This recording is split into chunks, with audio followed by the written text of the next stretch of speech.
Beaucoup d'entrepreneurs ne réalisent pas que le stress, l'anxiété qu'ils éprouvent sont provoqués par des problèmes d'argent. De la finance vous sert au creux de l'oreille tout ce que vous devez savoir pour avoir l'esprit tranquille quand vous pensez à vos finances.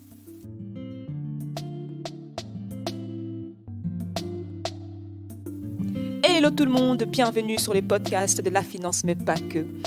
Nous aidons celles et ceux qui ont l'esprit d'entreprendre à se libérer du stress provoqué par l'argent et à bâtir de la richesse. Je suis Solange Baboy, consultante financière spécialisée en gestion d'argent.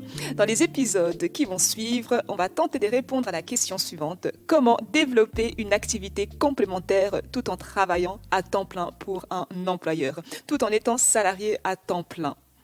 Hier, on a commencé la série par une petite introduction. L'épisode d'aujourd'hui va se focaliser sur la première étape. En fait, je vais donc décomposer le process en 5 étapes.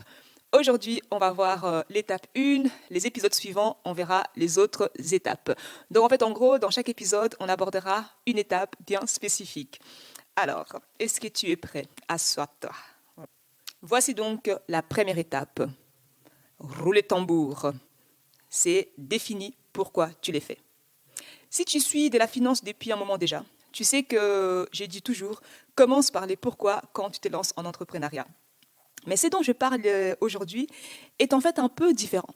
Quand je parle de commence par pourquoi en entrepreneuriat, je vais dire ta motivation. Quel type d'impact est-ce que tu veux avoir? Et de manière générale, l'argent n'est pas une motivation. L'argent est les résultats de ce qui te fait vraiment vibrer dans la vie, de ce qui constitue les moteurs dans ta vie.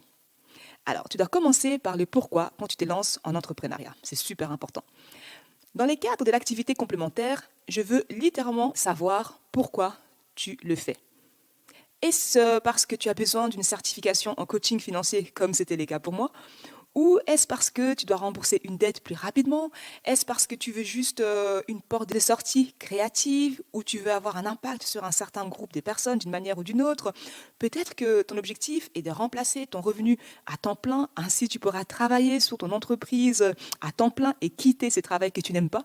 Ça, c'est une excellente raison de démarrer une entreprise parallèle. Et beaucoup de personnes le font.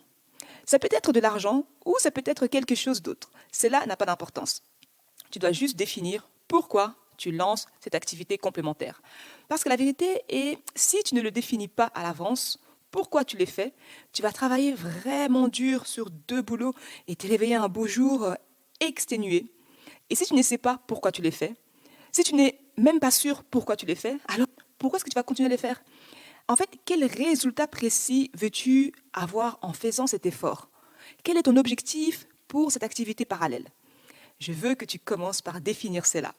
Et j'aimerais que tu commences par là, parce qu'en fait, cette étape a un impact sur l'étape numéro 2, qu'on va découvrir au prochain épisode.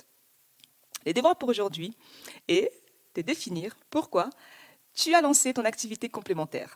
Donc prends quelques minutes et note-le sur une feuille de papier. Voilà, c'est tout pour aujourd'hui. N'hésite pas à écouter les autres épisodes du podcast de la finance, mais pas que, et à t'abonner. Quant à moi, je vous retrouve au prochain épisode. En attendant, prenez bien soin de votre argent et que la paix financière soit avec vous. Bye! Pour que l'argent ne soit plus une source de stress, apprends à le gérer grâce à de la finance.